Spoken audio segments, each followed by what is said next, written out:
Hello everyone, this is Govind sir. Welcome back to lecture number 4, continuation of magnetic effects of electric current chapter. Today we are going to discuss about very important rule, that is right hand thumb rule. ये इस chapter के लिए बहुत ही important rule है to find out the direction of magnetic field. तो सबसे पहले मैं वहीं से स्टार्ट करता हूं कि if we are talking the right hand thumb rule, so what is the right hand thumb rule? तो right hand thumb rule gives direction of magnetic field. ठीक है, अभी मैग्नेटिक फील्ड कब देता है, ये इंपॉर्टेंट है. Gives direction of magnetic field when current flows through conductor. अगर मैं यहां पे स्ट्रेट कंडक्टर वर्ड ले लूं तो बुरा नहीं होगा, फ्लोज थ्रू स्ट्रेट कंडक्टर. ठीक है, अब स्ट्रेट कंडक्टर क्यों लेंगे हम लोग, आप थोड़ी देर में समझ में आ जाएगा आपको. क्योंकि अगर मैं ना कभी भी कहीं पे मैग्नेटिक फील्ड फाइंड आउट करना चाहता हूं डायरेक्शन, तो मैं एक छोटे से पार्ट को भी एज अ स्ट्रेट कंडक्टर ही इमेजिन करके इस रूल को अप्लाई करूंगा. तो ये डायरेक्शन ऑफ मैग्नेटिक फील्ड देगा जब ना किसी स्ट्रेट कंडक्टर में से करंट फ्लो हो रहा होता है. तो ये रूल को आप अप्लाई कैसे करते हो और क्या होता है उस चीज को देख लेते हैं. तो इन्होंने बताया कि आप एक कंडक्टर है, ये कंडक्टर है, it's carrying a current in upward direction. आप ऐसा इमेजिन कर लो. ठीक है, तो जो पहला पॉइंट है ये क्या बोल रहे हैं कि अगर हम इस रूल को देख रहे हैं तो ये बोले ना इमेजिन दैट जैसे कभी यहां पे ये कंडक्टर है बट मैं ये मार्कर को कंडक्टर इमेजिन कर लेता हूं. Imagine that you are holding a straight current carrying conductor in your right hand. ठीक है, तो राइट हैंड में आपने क्या किया, स्ट्रेट करंट कैरिंग कंडक्टर को आपने होल्ड किया. ठीक है, स्टेटमेंट आपको यहां पे दिखेगा. Imagine that you are holding a straight current carrying conductor in your right hand such that the thumb points towards the direction of current. ठीक है, ये पॉइंट बहुत इंपॉर्टेंट है. थंब क्या करेगा, thumb points towards the direction of current. ठीक है, सो thumb direction of current को इंडिकेट करेगा. तो जैसा अभी हमने मेंशन किया उसके हिसाब से, सो वापस से मैं रिपीट करता हूं. So thumb points towards the direction of current. तो thumb is indicating the direction of current. So what will happen, fingers will wrap around the conductor. Fingers will wrap around the conductor in the direction of field lines of magnetic field. So आप next point लिख सकते हो, वो क्या होगा, fingers will wrap around the conductor in the direction of field lines. field lines के direction में represent करता है. field lines किसका, field lines? field lines of magnetic field. जो मैग्नेटिक फील्ड होगा उसके field lines के डायरेक्शन में इंडिकेट करेगा. क्लियर? सो अब अगर इस पॉइंट के हिसाब से आप देखो तो जिस डायरेक्शन में करंट जा रहा है, तो जब भी करंट ऐसे आप जा रहा है तो I will put my thumb along that one. फिर मैंने फिंगर्स को क्या किया, रैप किया. सो ये जो फिंगर्स रैप हो रहे हैं दैट इज वेरी इंपॉर्टेंट. तो आप ऐसे देखो कि अगर मैं फिंगर्स को ऐसे है तो कंडक्टर में करंट ऐसे जा रहा है एंड फिंगर को मैं रैप कर रहा हूं. हाउ विल आई रैप, वो इंपॉर्टेंट है. आप समझो ना, मैं क्लॉक के हिसाब से था, क्लॉक के हिसाब से. तो my fingers are at 12 o'clock, you can imagine. ठीक है, अब 12 o'clock से 11 10 9 8 7 6 5 4 3 इन दैट वे. ठीक है, तो आप क्या कर रहे हो, इसको एंटी क्लॉकवाइज में लिखेगा. It is called the anti clockwise. ऐसा क्लियर? बट अगर मान लो करंट ऐसे डाउन जा रहा होता, करंट डाउन जा रहा होता, करंट अंदर की तरफ जा रहा है, करंट वैसे जा रहा है, current is going like that. अब मैंने फिंगर्स को ऐसे किया है अगेन 12 o'clock पे. तो 12 अगर आप फिंगर्स को ऐसे रैप कर रहे हो तो 12 1 2 3 4 5 6 in that way. This is called the clockwise. Correct? तो अब क्या बोल रहे हैं कि जब आप फिंगर्स को रैप करते हो तो अराउंड दिस जो फिंगर्स होता है वो रिप्रेजेंट करता है direction of magnetic field in terms of magnetic field lines. तो अब अगर इसके हिसाब से ऐसा आपने लिया, फिंगर्स ऐसे कर लो ना, फिंगर्स ऐसे करके फिर आप ऐसे लिया आपने, फिर क्या कर्ल करोगे तो ऐसे होगा. तो मैं इट्स गोइंग लाइक दिस. तो ये जो है ये किस डायरेक्शन में जा रहा है, इट्स गोइंग एंटी क्लॉकवाइज. ये हो गया एंटी क्लॉकवाइज. तो इसका मतलब क्या होता है कि अगर इस पर्टिकुलर पॉइंट पे, जैसे वायर है, ये वायर में करंट फ्लो हो रहा है इन दिस डायरेक्शन, और इस पॉइंट में मुझे मैग्नेटिक फील्ड निकालना है. तो ये मैंने बताया, पहले तो मुझे बताना है कि लूप का डायरेक्शन क्या होगा, जो कर्ल फिंगर की वजह से जो हमें मिल रहा है पैटर्न, है ना. तो ये कर्ल फिंगर क्या होगा, it's this loop is going behind. ये बिहाइंड होके ऐसा फ्रंट होके जा रहा है. ठीक है, सो अब जो है फ्रंट वाला part is going right, the front part is going right and the behind part is going left. तो इट्स में when I consider about this one, तो अगर ये करंट का डायरेक्शन हो गया तो इस जगह पे मैग्नेटिक फील्ड किधर होगा, राइट में होगा. और बिहाइंड मैग्नेटिक फील्ड किधर होगा, लेफ्ट में होगा। तो अगर आपको याद होगा ना, हमने लास्ट टाइम में डिस्कस किया था कि अगर इसके ऊपर जब मैं एक्टिविटी, तो यहां पे अगर आप टेंजेंट ड्रॉ करते हो ना, टेंजेंट ड्रॉ करोगे तो ये टेंजेंट, ये क्या देगा, ये है एक्चुअल में direction of magnetic field, direction of magnetic field इस पॉइंट पे, ठीक है। और ये तो क्या होगा, ये अराउंड कंडक्टर, अराउंड कंडक्टर क्या है, ये एंटी क्लॉकवाइज है। मान लो यहां पे निकाला होगा तो ये एरो यहां पे होगा, तो इसके लिए इस डायरेक्शन में होगा, ठीक है। इस पॉइंट पे निकाला है तो यहां पे मैग्नेटिक फील्ड का डायरेक्शन ये होगा, यहां पे निकाला होगा तो मैग्नेटिक फील्ड का डायरेक्शन ये होगा। But overall magnetic field conductor के रिस्पेक्ट में कैसा होगा, anti clockwise.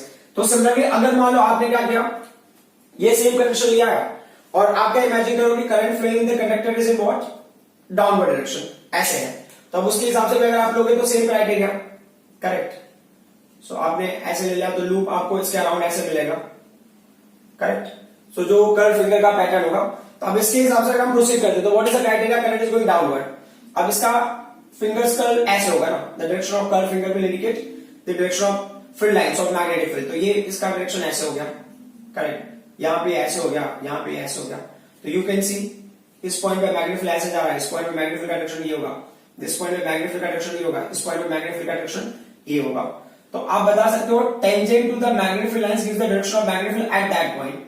Tangent to magnetic field lines will give the direction of magnetic field, will give the direction of magnetic field, direction of magnetic field at that point, magnetic field at that point, ठीक है। सो ये बहुत ही important point है। सो ये tangent वाला ये आपके बुक में नहीं है, बट क्या होता है कहीं कहीं पे क्वेश्चंस में इन कॉन्सेप्ट को हमें यूज करने की जरूरत पड़ जाती है। तो अब मैं इसी पॉइंट्स को ना यूज करता हूं अलग अलग जगह पे। सो लाइक अभी स्ट्रेट कंडक्टर आपको समझ में आ गया, तो एक न्यूमेरिकल और है, एक क्वेश्चन है आपके टेक्स्ट बुक का ही है, इन्होंने एज एग्जांपल नंबर 13.1 में लिया है। तो विल सी कि क्वेश्चन में क्या कह रहे हैं वो।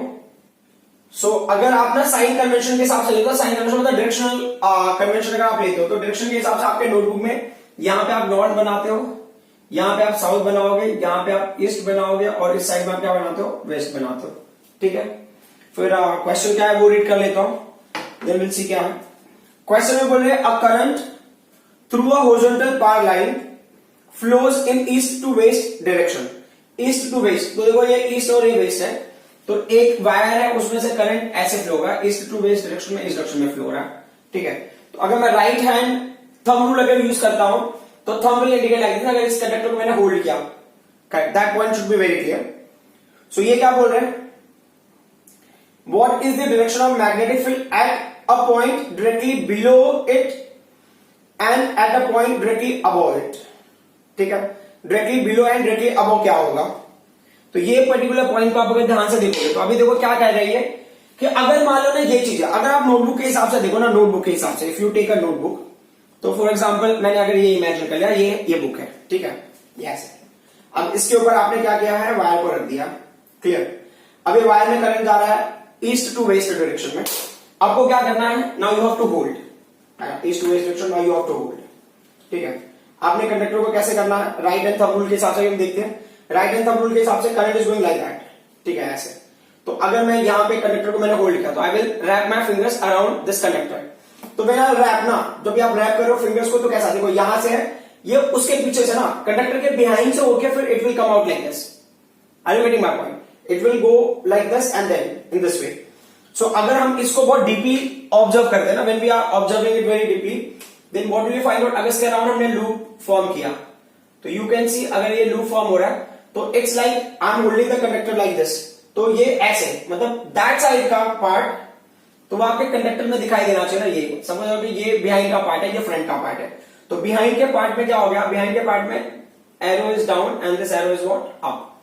तो अगर मैं यहां से देखता हूं, if I am seeing from the east, so from east अगर मैं देख रहा हूं, मैग्नेटिक फील्ड कौन से फ्रेम में है, ये clockwise, so magnetic field lines will be clockwise, ठीक है।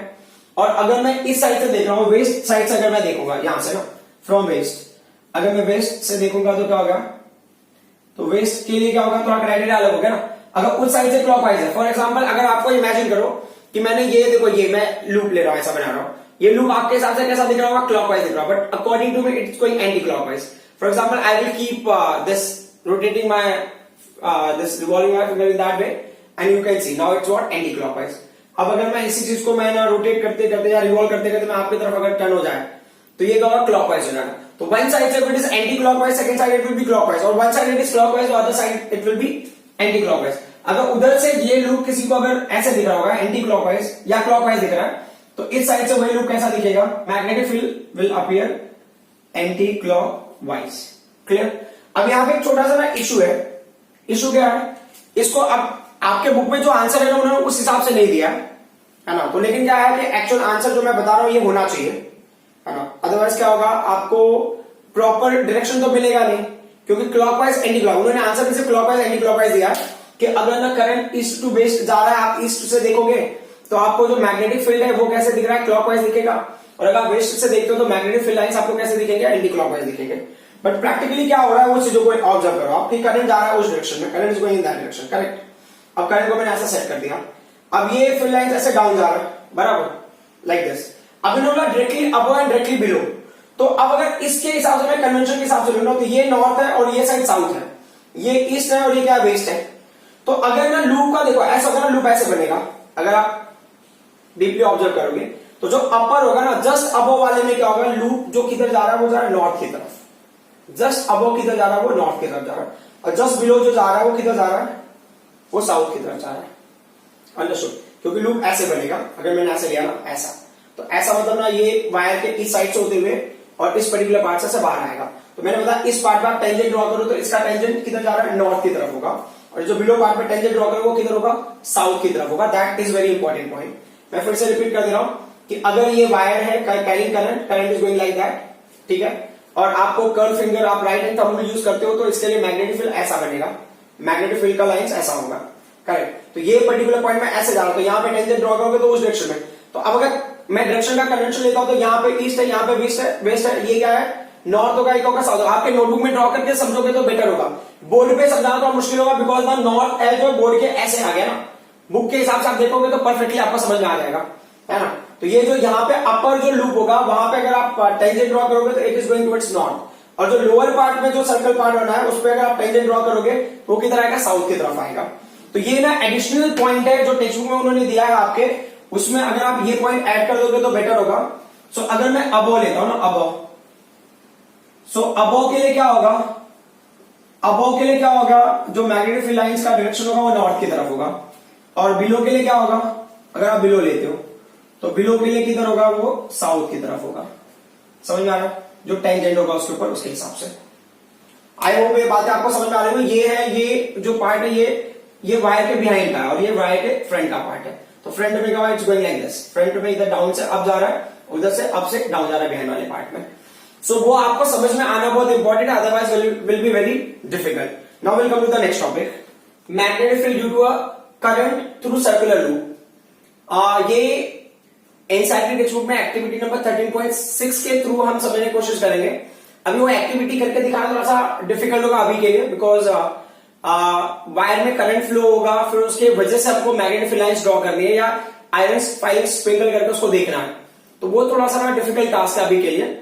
बट फिर भी क्या होता है, हम उसको ना समझने की कोशिश करते हैं कि क्या होता है. तो ये क्या कह रहे हैं, जो सबसे पहला पॉइंट है, इन्होंने क्या बोला कि टेक अ रेक्टेंगुलर कार्डबोर्ड, है ना. तो take a rectangular cardboard having two holes, then they are saying insert circular coils having large turns. उसके लिए आपको सर्कुलर कॉइल्स पुट करना है.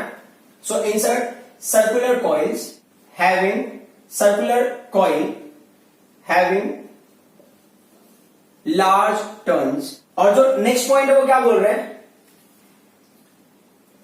coil being perpendicular to the plane of rectangular cardboard. ठीक है. अब ना पहले तो मैं डायग्राम के थ्रू अंडरस्टैंड करने की कोशिश करते हैं हम लोग. तो ये क्या हो गया, हमने यहां पे कंडीशन ले लिया है, आप उसके हिसाब से हम प्रोसीड करेंगे. सो अब ये जब सर्कुलर कॉइल हम ड्रॉ करेंगे तो सर्कुलर कॉइल का पैटर्न कैसा होगा वो देख लो आप जरा.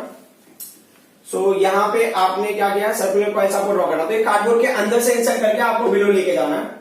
सो I am going to take it like this, यहाँ पे. तो आप इमेजिन करोगे कार्डबोर्ड में यहां तक ऐसे हो गया, अपर पार्ट में ये दिख रहा होगा, ठीक है। मतलब अभी स्पेस नहीं है तो हम इसके हिसाब से मैनेज कर लेते हैं, ठीक है। स्पेस नहीं है इसके लिए हम ऐसा वो कर लेंगे। तो ये बिलो वाला पार्ट इस तरह से हो गया, ठीक है। जो टेक्स्ट बुक का डायग्राम है उससे थोड़ा सा डायग्राम क्या हमारा क्या होगा, डिफरेंट होगा।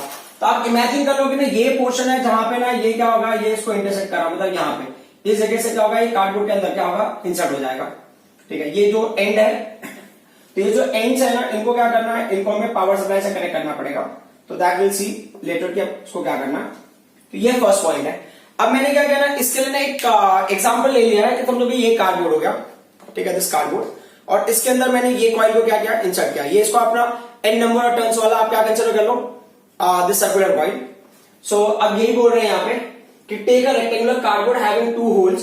तो ये कार्डबोर्ड हो गया और यहाँ पे एक होल मैंने क्रिएट किया, यहाँ पे होल क्रिएट किया, ठीक है। फिर क्या बोला, insert circular coil having large turns through them. वो जो होल्स बने ना उनके थ्रू आप उसको क्या करो, पुट कर दो, टर्न्स थ्रू देम। तो ये जो होल्स है उनके थ्रू क्या करना, आपको ये कॉइल्स को इंसर्ट कर देना। नेक्स्ट क्या है, coil being perpendicular to the plane of rectangular cardboard. So ये जो है ना, ये जो है आपका यहाँ पे देखो, ये जो पर्टिकुलर पार्ट देखोगे ना यहाँ पे, ये जो कॉइल का यहाँ पे कितना एंगल पर होगा, परपेंडिकुलर ना, नॉर्मल बोल सकते हो या परपेंडिकुलर बोल सकते हो। तो कॉइल है ना, एक्चुअल में देखा जाए तो ये कार्डबोर्ड के प्लेन को क्या है, ये प्लेन है, this is the plane of cardboard, है ना। जो सरफेस हो गया कार्डबोर्ड का, surface the plane of this cardboard, उसको ये क्या होगा, परपेंडिकुलर होगा, ठीक है। अब जो अगला पॉइंट है ना, वो क्या है कि अब इसको आप पावर सप्लाई से कनेक्ट करो। तो पावर सप्लाई से अगर आप कनेक्ट करोगे ना, आप समझने के हिसाब से देख लो कि मान लो कि यहाँ पे मैंने क्या किया ना, बैटरी कनेक्ट कर दिया, है ना। सो यहाँ जैसे भी रहेगा, अब इन्होंने बैटरी इस साइड में कनेक्ट किया, टेक्स्ट बुक के हिसाब से देखेंगे तो बैटरी उन्होंने यहाँ पे कनेक्ट किया होगा, तो कोई इशू नहीं है। तो ये क्या होगा, आपने यहाँ पे ले लिया पॉजिटिव नेगेटिव, मतलब मल्टीपल ये होगा सप्लाई, ठीक है। अब ये क्या होता है, इसको फिर इन्होंने किससे कनेक्ट कर दिया, they have connected it to this key. तो ये प्लग की से कनेक्ट कर दिया इन्होंने। यहाँ पे एक वर्ड यूज करना, रियोस्टैट। अच्छा, ये कैसा कनेक्शन होगा, ये सीरीज होगा, तो ये किसको है, एंड्स ऑफ द कॉइल, ठीक है। अब जो सेकंड पॉइंट वो मेंशन करेंगे, सो ends of coil are connected in series with battery plug key, ठीक है। और एक पॉइंट उन्होंने और मेंशन किया बट टेक्स्ट बुक में वो डायग्राम में दिया नहीं है, एंड रियोस्टैट, ठीक है। बट डायग्राम उन्होंने रियोस्टैट नहीं दिया तो मैंने भी डायग्राम में रियोस्टैट ड्रॉ नहीं किया, कोई इशू नहीं, ठीक है। तो नेक्स्ट पॉइंट क्या बोल रहे हैं, sprinkle iron filings uniformly over cardboard. Sprinkle करने के बाद आपको क्या करना है, पुट द प्लग की, ठीक है, पुट द प्लग की। पुट द प्लग की मतलब क्या हो गया, हमने क्या कर दिया, सर्किट को स्विच ऑन कर दिया, ठीक है। Now circuit is going to work. अब वो सर्किट फंक्शन में आ गया। उसके बाद क्या करना, gently tap the cardboard, gently tap the cardboard, ठीक है। सो अभी आप कार्डबोर्ड को क्या करते हो, जेंटली टैप करते हो, एंड ऑब्जर्व द पैटर्न, ठीक है। सो इस पॉइंट से हमें क्या समझ में आता है, अभी क्या होगा, अभी what will be seen in this case. So when you are seeing these things, one thing is very simple, जैसे आप आयरन फाइलिंग्स को टाइप करते हो तो आपको जो सबसे पहला पॉइंट, जो सबसे पहला ऑब्जर्वेशन होता है, you will find out there are concentric circular loops are formed. Concentric जो ऑब्जर्वेशन में हमारा पॉइंट है वो क्या हो गया, जो ऑब्जर्वेशन का पहला पॉइंट है, तो we are seeing concentric circular loops are formed by iron filings indicating the direction of fill lines around wires, ठीक है। सो अब क्या हो गया, यहां पे क्या है, सर्कुलर पैटर्न आपको मिलने लगेगा। तो अभी देखो ये चीज नोटिस कर लेना, सर्कुलर पैटर्न में क्या होगा, यहां पे एक छोटा सा सर्कल टाइप में बना, बराबर, फिर उसके बाद एक सर्कल और बनेगा, क्लियर। तो as you are going away ना, तो ये सर्कल क्या होंगे ना, it will keep increasing, correct, it will keep increasing. तो अब यहाँ पे सेम पैटर्न यहाँ पे भी होगा, यहाँ पे भी आपको एक सर्कुलर लूप जैसा दिखा, फिर इसके अराउंड फिर एक सर्कल जैसा दिखा, ठीक है। As you are going away क्या होगा, ये जो सर्कल है ना, that will keep increasing, correct. तो सर्कल इज इंक्रीजिंग, है ना। ये जो आयरन फाइल्स में जो सर्कल बना है वो इंक्रीज होगा। एक ऐसा होगा एट द एंड, जो सेंटर पे होगा ना, वो ऑलमोस्ट स्ट्रेट लाइन की तरह अपीयर होगा, understood.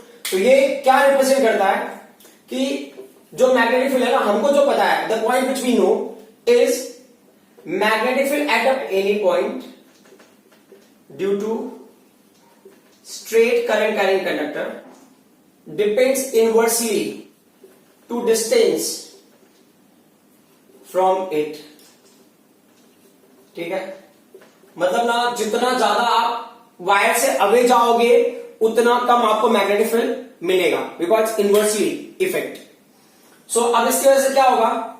So they are saying as you are going away, so when you are very close to conductor क्या होगा ना कि जो सर्कुलर लूप्स बने ना that will be very closer, but as you are going away तो होगा जो ये लूप्स हो गए ना दैट विल बी लार्जर और प्लस क्या होगा विल बी लिटिल अवे. हाँ, तो ये क्या इंडिकेट करते रहेंगे? तो they must be indicating the strength of magnetic field की मैग्नेटिक फील्ड का स्ट्रेंथ क्या हो रहा है? वीक हो रहा है. यहाँ पे बहुत ज्यादा क्राउडेड है, वेरी क्लोज, तो मतलब क्या होगा? फील्ड लाइन स्ट्रॉन्गर है. As you are going away तो वो क्या होगा? उसका रेडियस का साइज भी बड़ा हो रहा है जो सर्कुलर लूप फॉर्म हो रहा है. प्लस यू आर फाइंडिंग कि they are separated by a larger distance. It's mean that the magnetic field lines are getting weaker. Understood? तो अब इस वजह से अगर आप जाते हो तो when you are going away from the conductor, you are finding that the circular loops का radius will increase. But finally, what will happen? Finally, you are finding in between the circular loop there is a straight line. So that straight line will be the direction of the first, this part, left hand side का part also and right hand side का part also. They are saying, how will you find the direction of magnetic field for each part of this conductor, which is going inside this cardboard. So उसके लिए क्या करना है कि आपको direction ले लेना. तो डायरेक्शन का क्या क्राइटेरिया? आप यहाँ पे करंट ले लो, current is going like this, correct. ये करंट ऐसे आप जा रहा है, यहाँ पे करंट क्या होगा? Going down. अब बहुत सिंपल सा टास्क है कि आपको क्या करना है? When you are going to put your thumb like this in the direction of current, तो then curve finger will represent the direction of what? Magnetic field. तो ये देखो ये कैसे एंटी क्लॉकवाइज पैटर्न है, एंटी क्लॉकवाइज, करेक्ट. यहाँ पे क्या होगा? ये क्लॉकवाइज पैटर्न में होगा. एंटी क्लॉकवाइज मतलब ऐसे किया आपने, तो ये है 12, 11, 10 ऐसे करता. और यहाँ पे क्या होगा कि सपोज दैट अगर मैं यहाँ पे था, अब ऐसे तो बताना मुश्किल होगा ना, तो ये जगह पे आप ऐसे जा रहे हो तो एक्चुअल में if I keep it like this, तो ये 12, 1, 2 ऐसे करके मुझे जाना पड़ेगा, करेक्ट. एक बार मैं फिर से रिपीट कर दे रहा हूं कि करंट ऐसे है और मैं 12 o'clock के पास में रख के नीडल्स को, जैसे फिंगर्स को 12 o'clock के साइड में रखे, फिर मैं ऐसे बेंड कर रहा हूं. क्लियर? डाउनवर्ड वाले में क्या होता है? Current is going down. फिर आप क्या करना? 12 o'clock यहाँ पे आप फिंगर्स को स्ट्रेट करके फिर आप फिंगर्स को फोल्ड करो. तो ये क्लॉकवाइज हो गया या एंटी क्लॉकवाइज? एंटी क्लॉकवाइज के हिसाब से एरोस का डायरेक्शन ले लो आप. मान लो एरो जैसे जाएंगे ना, ये एरोस के डायरेक्शन हो गए, बराबर. तो यहाँ पे क्या होगा? एक साइड में रिप्रेजेंट करो तो बेहतर होगा, करेक्ट. ऐसे, क्लियर? स्ट्रेट लाइन तक ये एरोस क्या है? डाउनवर्ड जा रहा है, इनसाइड की तरफ में डाउनवर्ड जा रहा है, मतलब इस साइड में आ रहा है. अब अगर ये क्लॉकवाइज होते तो क्या होता है? क्लॉकवाइज वाले में देख लो, क्लॉकवाइज वाले में ये पार्ट ऐसे होते हैं, तो अब ये वाले पार्ट में क्या होगा? ऐसे होगा, ये ऐसे होगा और ये ऐसे होगा और ये ऐसे होगा. तो यू विल फील कि inside the circular coil direction of magnetic field will remain same. Direction of magnetic field will remain same. Magnetic field will remain same. ठीक है? सो अब यहां पे जो पर्टिकुलर पार्ट है हमें समझने के लिए क्या है कि अब जो जितने भी फील्ड है, तो इसका कोई भी कंडक्टर का पार्ट है ना, दिस कंडक्टर का any part you take, so each part का there will be circular loop, correct. And each part का ना जो सेंटर पे मैग्नेटिक फील्ड बनेगा, magnetic field lines, each part का magnetic field lines because of this at the centre, because of these current carrying elements will be always straight line. तो centre का जो भी मैग्नेटिक फील्ड लाइंस होगा वो हमेशा straight होगा. Any part of this circular coil का you can take at the centre, तो सेंटर को स्ट्रेट होगा. बाकी सबके लिए क्या होगा? बाकी सबके लिए सर्कुलर लूप बनता रहेगा उनका अपना, when you are taking closer, and as you are going away from the conductor the size of circular loop will keep increasing, which indicates the strength of magnetic field is decreasing. is that clear? तो ये point आप अगर note कर लोगे तो बेहतर होगा कि magnetic field due to each part of circular this conductor at the centre of the coil will be straight line. Is that clear? अब ना यहां पे इन्होंने क्या किया, एक डायग्राम और लिया है, उस डायग्राम के हिसाब से भी इन्होंने रिप्रेजेंट किया, क्योंकि क्या होता है कि ये पूछ लेना कि just draw the diagram for the magnetic field due to a circle और this current through a circular loop. तो ऐसे केस में क्या होगा? अभी क्वेश्चन में बोला है ना, draw the magnetic field lines due to a current through circular loop. अगर उन्होंने बोला मैग्नेटिक फील्ड लाइंस ड्रॉ करने के लिए इस कंडीशन के लिए, सर्कुलर लूप के लिए, तो इसमें क्या करना है आपको? बहुत सिंपल सा टास्क है कि आप इमेजिन करो यहां से करंट एंटर करा, इस पर्टिकुलर पार्ट से करंट लीव करा होगा. यहां से करंट एंटर करा तो करंट का ये डायरेक्शन होगा, यहां से लीव करा होगा तो करंट का ये डायरेक्शन होगा, बराबर. तो अब अगर करंट यहां एंटर करा तो हिसाब से देखा जाए तो ऐसे लूप बनेगा, बराबर. लॉ ये क्या होगा? ऐसे एंटर होके फिर it will come out of this one like this. तो आप क्या करते हो, आप यहाँ पे ना इस तरीके से ड्रॉ करते हो ऐसे, ठीक है, ये लूप्स आपने बनाए, क्लियर। तो ये लूप्स क्या स्लोली स्लोली, अब ये ना लूप्स ना बड़े बड़े होते जाएंगे ऐसे, है ना, एक पर्टिकुलर डायरेक्शन रिप्रेजेंट करता जाएगा, क्लियर। फिर आप इमेजिन करो कि ये फाइल ना सेंटर हो गया, सपोज दैट वो स्ट्रेट लाइन जैसा होगा। तो अब ये कैसा हो गया, अगर आप ध्यान से देखो, current is going like this, तो ये ऐसे होगा ना, ऐसे, मतलब इनसाइड से क्या होगा, आउटसाइड, ये ऐसे आपका लूप बनेगा। तो आपको सिर्फ इनसाइड वाले पार्ट में लेते चले जाना, inside the loop you are getting, inside the coil you are getting direction like this. अब यहां पे क्या होगा, दिस पर्टिकुलर पार्ट में when you are taking for this part, current is like this. तो अब क्या होगा, करंट ऐसे एंटर होकर बाहर की तरफ निकलेगा, and current will enter like this and will come out of this one. तो यहां पे कैसा होगा, अगर मैं इस पर्टिकुलर पार्ट से, तो यहां से भी देख लो आप, यहां पे करंट अगर ऐसे जा रहा हो तो current will come out of this one like this. तो यहां पे क्या होगा, आपने ऐसे ऐसे लूप्स ले लिए, करेक्ट। तो करंट क्या होता है, इसके हिसाब से जैसा हमने लिया, तो current is coming out. Coming out के लिए एरोस क्या होगा आपका, ऐसे दिखाएगा, है ना, मींस ऐसे लिया ना आपने, करंट ऐसे एंटर होकर ऐसे बाहर आ रहा है, ठीक है। तो कमिंग आउट के लिए एरोस कुछ इस तरह से आपको रिप्रेजेंट होगा। फिर you will keep representing like this, कि फिर लाइन्स आर व्हाट इंक्रीजिंग ना, ये। फिर फाइनली क्या होगा, when it will reach to the centre, ये क्या होगा, इनका सेम डायरेक्शन हो जाएगा, है ना, and then you get a straight line. ये स्ट्रेट लाइन को मैं एक्जैक्टली सेंटर पे ड्रॉ करता हूं, इनके in between, that will be better, it should look symmetrical, ठीक है। ये वापस से शिफ्ट होगा ऊपर की तरफ। So when you are drawing diagram it should look symmetrical, that is very important, ठीक है। ये ऐसा हो गया। तो you can see at the centre you are getting straight line, और बाकी जो है ना उनका मैग्नेटिक फील्ड का डायरेक्शन क्या है, सेम है। I hope you people understood how to draw magnetic field lines for a current flowing through a circular loop. और वो पूरा पार्ट है जो एक्टिविटी के थ्रू है। और क्या होता है, कभी कभी ना, अगर आप मान लो ये एरो है, यहां पे आपने मैग्नेटिक कंपास को रख दिया, तो मैग्नेटिक कंपास किधर इंडिकेट करेगा, किधर इंडिकेट करेगा, मैग्नेटिक कंपास का needle will indicate the direction of arrow which you have drawn, ठीक है। जैसे आपने इस डायरेक्शन में एरो ड्रॉ किया तो मैग्नेटिक नीडल भी उसी डायरेक्शन में इंडिकेट करेगा। तो ये आप इस तरीके से भी मैग्नेटिक फील्ड का डायरेक्शन फाइंड आउट कर सकते हो due to current carrying circular loop का। So as far we know, bar magnet के इनसाइड मैग्नेटिक फील्ड कहां से ट्रैवल करता है, south to north, correct, outside north to south होगा। तो वैसे कॉइल के अंदर भी जो मैग्नेटिक फील्ड होगा साउथ टू नॉर्थ ही ट्रैवल करेगा। Is that clear? So inside south to north, but outside when you consider, ये फील्ड लाइंस वापस से क्लोज भी होंगे ना ऐसे करके, if you consider. So you imagine like a circular coil like this, ठीक है। अब आप इमेजिन करो ये पर्टिकुलर पार्ट की वजह से, तो मान लो ये फील्ड लाइंस इसकी वजह से डाउन जा रहे हैं, स्ट्रेट वन का आई एम टेकिंग। अब अगर ये ना एक लूप बनाएगा तो ये लूप ऐसे बनेगा, ठीक है। तो अब इमेजिन करते हो ये पॉइंट साउथ हो गया, ये पॉइंट क्या हो गया, नॉर्थ हो गया। तो inside the coil field lines going from south to north, but outside the coil it will go north to south.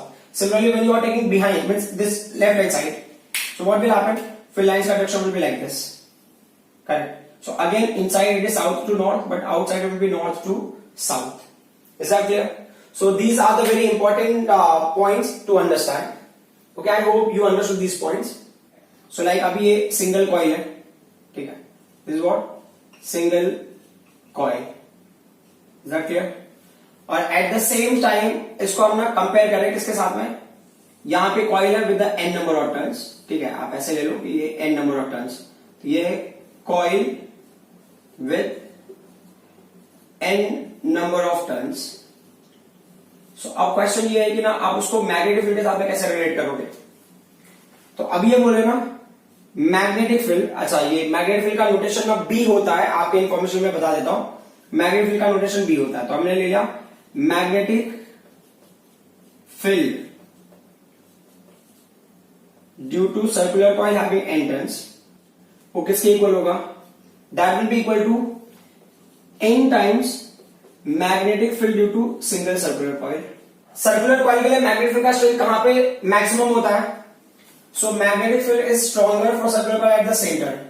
So magnetic field produced will have maximum strength at the center, maximum strength at the center of coil. So coil के centre पे strength क्या होगा, maximum होगा। ऐसा क्यों होता है, आपको पता रहेगा कि मैग्नेटिक फील्ड लाइंस दोनों साइड की वजह से, कॉइल का ये साइड आप इमेजिन करो या ये साइड इमेजिन करो, दोनों साइड की वजह से मैग्नेटिक फील्ड लाइंस इनसाइड क्या होगा, सेम डायरेक्शन में होगा। बट आउटसाइड ये साइड में सिर्फ इस पर्टिकुलर पार्ट की वजह से मिलेगा और इस साइड में इस पार्ट की वजह से मिलेगा। but inside you are getting magnetic field because of both the segments. तो इसके लिए क्या होगा, inside circular coil magnetic field will be stronger. तो नंबर ऑफ टर्न्स बढ़ा के भी आप क्या कर सकते हो, मैग्नेटिक फील्ड की वैल्यू को आप बढ़ा सकते हो। दूसरा क्या होता है, मैग्नेटिक फील्ड और किसके ऊपर डिपेंड करता है, magnetic field produce will have a maximum strength eight the centre of the coil. और दूसरा क्या होता है, जो मैग्नेटिक फील्ड होता है ना, ये डायरेक्टली प्रोपोर्शनल होता है स्ट्रेंथ ऑफ करंट के ऊपर। मैग्नेटिक फील्ड जो होता है ना, ये डायरेक्टली प्रोपोर्शनल होता है किसको, करंट को। मतलब जितना ज्यादा करंट फ्लो कराओगे मैग्नेटिक फील्ड आपको उतना ज्यादा मिलेगा। ठीक है, तो एक तो आपको समझ में आया, नंबर ऑफ टर्न ज्यादा होगा तो मैग्नेटिक फील्ड ज्यादा होगा। दूसरा क्या होगी, then also we will have maximum amount of greater amount of magnetic field. I hope whatever I explain you people understood. आज मैंने बहुत ज्यादा टॉपिक तो कवर नहीं करा, बट आई होप कि जितना पार्ट मैंने समझाया वो आपको समझ में आया होगा। Thank you very much.